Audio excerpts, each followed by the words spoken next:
Hello YouTube, this is Morgan, Airspeed Prime here with my next Sword Art Online Alicization episode review. This one's going to be for episode 9, which is called Nobleman's Responsibilities. And another very interesting episode. I thought what they covered in this episode was obviously a lot of dialogue, in that the episode really is like 3 or 4 scenes maybe, with one very brief action scene at the start, and the rest is basically just talking. The main thing that they got into here was obviously Kirito getting across to Yu-Gi-Oh! The idea of sort of having an ideal behind your sword style, and that being able to sort of power your imagination, power your willpower to make your sword feel heavier, to make it feel more powerful. In addition to that, the other thing we learned was more about, I suppose, how nobility works in this world, and they're beginning to sort of get into, I suppose, something they're going to deal with more heavily in the next episode, but the idea of the way that the nobility kind of act and feels about itself, especially the higher ranks, who don't really use their nobility to benefit anyone and just use it to sort of look down on others. They can sort of maneuver around the taboo index by just basically, like they're kind of getting at here, in that you can sort of break and maneuver around the rules by imagining something and kind of making that happen. So obviously in the last episode what we saw was Kirito put all of his intensity and desire into making those flowers grow again, and sort of the mechanics of the world broke to make those flowers grow again, in that they were destroyed and they just instantly grew back by Kirito's kind of sheer desire, the image in his mind, making it happen. And in a way, that's what the nobility are doing. They're getting around very clear-cut, like, breaks of the taboo index in some way, by basically creating these sort of barriers that, like, okay, that they're creating these excuses for themselves where, oh, I was only doing this and this needed to happen and that just happened to be an accident. But the fact that they're even sort of allowed to do that in the first place is because they're like nobility, and they think themselves so higher than anyone else that they just by default have the ability to do this, that this goes past any taboo index rules of the actual world, that it's just their right as a nobleman to be able to do anything that they want. That's obviously why the next episode is called Taboo Index. We're going to get much more heavily into that in what Raus and Humbert are actually going to, I suppose, do in retaliation to what's happening here. But that's what most of the episode was about. It was about the growing tensions between mainly Yu-Gi-Oh! And Raus and Humbert. Like, Kirito is involved in this, but I think he's completely aware of what the dynamic is and sort of knows to just not kind of care about it too much, whereas I think Yu-Gi-Oh! Is kind of experiencing kind of being around nobles and them acting this way for the first time, and so is losing his cool, which led to the introduction of the whole stay cool line. And obviously they're setting this up as something fairly important, that this isn't just a random kind of phrase that Kirito thought Yu-Gi-Oh! They're making this into a fairly important thing. It fits the arc here of Yu-Gi-Oh! Needing to stay cool, and also that it's used occasionally for goodbyes, and Kirito saying to use it for a goodbye when you really mean it, when it's actually goodbye. So that's something to keep in your mind, to remember. They're obviously, I think they just completely, in the way they did the scene, made you just remember the scene and be like, okay, that's going to come back. One of the next times we see Yu-Gi-Oh! Stay cool, or Kirito say it, it's going to be big. And I like that they set that up, just this kind of little phrase that Yu-Gi-Oh! Didn't understand, that Kirito had to give him all the explanation for, now suddenly has extra meaning. The other thing this episode accomplished was that we got a lot more on Ronnie, but primarily TS, Yu-Gi-Oh!'s page. A couple of nice scenes here, of course. The kind of reports, we got the picnic, and then I suppose most notably the scene at the end in Kirito's bedroom with Yu-Gi-Oh! And TS.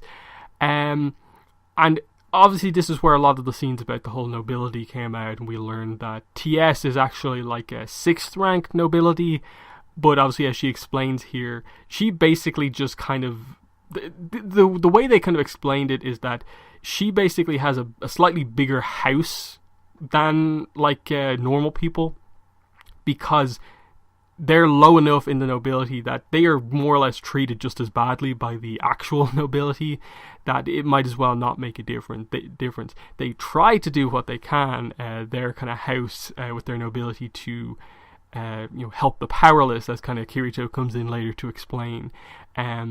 But there's only so much they can do, and the real power lies with the, I think, top 4 ranks of nobility, I believe they explained.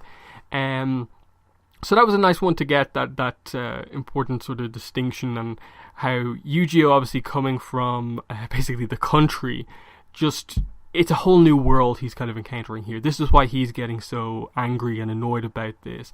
This is why, as he says, kind of, like, I expected you, Kirito, to kind of get angrier than I did, but I was the one who's getting angry, and that's because I think Kirito basically knows what's happening here. Yu-Gi-Oh, he's new to this, and it's really affecting him here, especially seeing that it's affecting his page so much, because they focused on TS much more than Ronnie. I think the only real notable scene with Ronnie was during the picnic, we randomly cut to Kirito explaining the perfect counter, like the best way to view a certain sword style, and that they're always going to attack either straight from above or diagonally from this angle. Any other angle, they're going to change their footing and do something different, and she's obviously rapt attention. You can tell both Kirito and Yu-Gi-Oh have a really good relationship with their pages. They're not overly demanding at all with the chores, and the impression you get is that both of them do their chores in a way because they respect Kirito and Yu-Gi-Oh so much, and like sort of the unique style that they have about kind of teaching them and so on.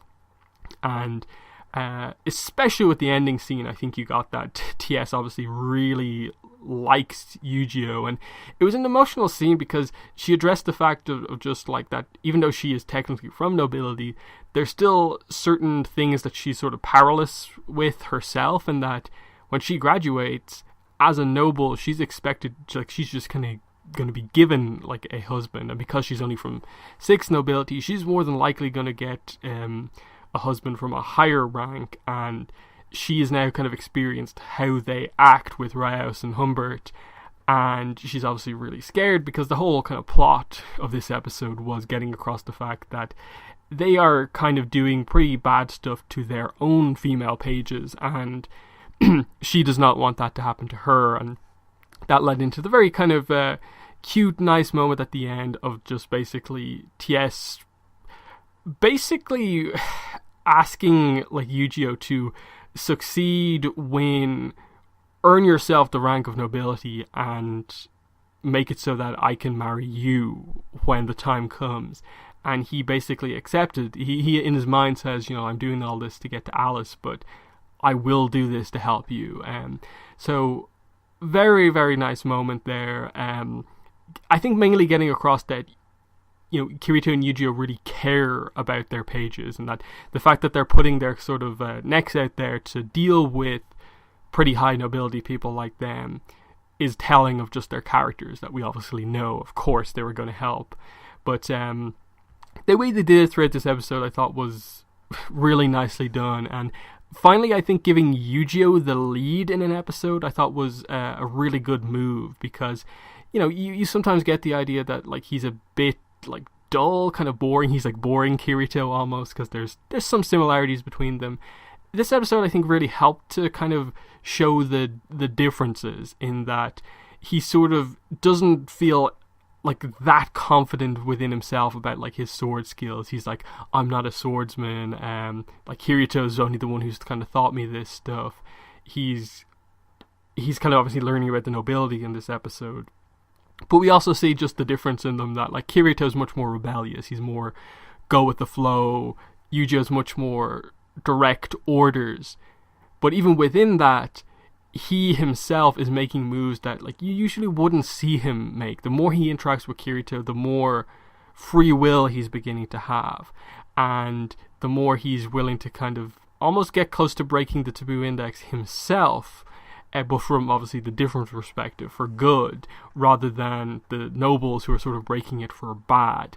And that's sort of what they're getting at here with like the conversation they had at the picnic about like, you know, your own personal justice and how there are ways to sort of maneuver around the taboo index, which like I think we saw even in like the first episode with Alice kind of saying like, oh, you know, we're banned from going into the caves up there near the mountain, but if we need to go to get ice to help the village, that counteracts that rule, because we're not going there for the purpose of like directly breaking the rule. We're going there kind of inadvertently to do something else, so it gets around it. And that's what's beginning to come out with, I suppose, the Fluctolites, who are becoming more and more like Alice's, ALICE, the whole idea of truly becoming a like free will AI type thing. And that's what we're beginning to see with Yu-Gi-Oh as well. And I think, based on how I know the light novels, next episode should be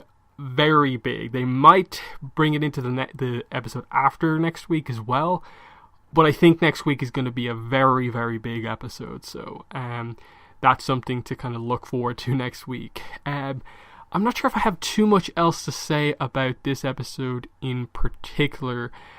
Just like I said, even though it was only like a handful of scenes, it was a couple of really long dialogue scenes primarily.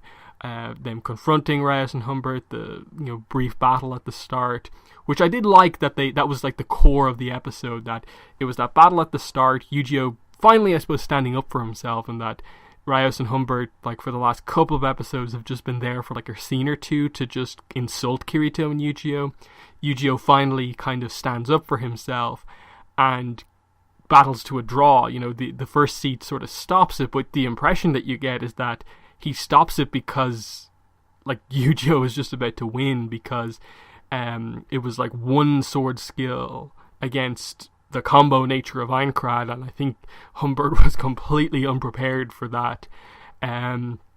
Yu-Gi-Oh kind of got his clothes ripped, but what would have happened if it wasn't stopped? Like I think Yu-Gi-Oh was borderline going for him at that point. So, and then this is why Humbert's been acting the way he is, acting completely entitled, that he can't get one over on Yu-Gi-Oh because he sort of knows Yu-Gi-Oh is better than him, but he kind of, as a noble, won't ever accept that Yu-Gi-Oh is better than him, so he makes up for that by kind of doubling down, being doubly as abusive to his page, and that's what they're getting at the whole time, that's the, what do they call it, like the conceit of a kind of nobleman, of just the bad side of being a nobleman, not doing your responsibilities and just abusing your position of power, which is what he was doing. And I think it's next episode. I'm very interested to see how they, in next episode, kind of show or describe to us exactly what they're doing, because I think they have to do that based on what I know what's coming. So that's going to be an interesting one to see, just how far they go about showing just how, I suppose, cruel Reyes and Humbert are. But the setup for next week's episode is really, really good. I liked a lot of the detail that they went into here. Probably not the best episode of the show we've had so far, but I think it's the adaptation, I think, continues to be really, really, really good. They accelerated through a couple of things in the last couple of episodes, but I think they're focusing in on the key scenes that they need to get right. So I think we're on a good path so far with Alicization. So that's my thoughts on the episode. In the comments, let me know what your thoughts are. But this has been the video. Thanks for watching, and bye.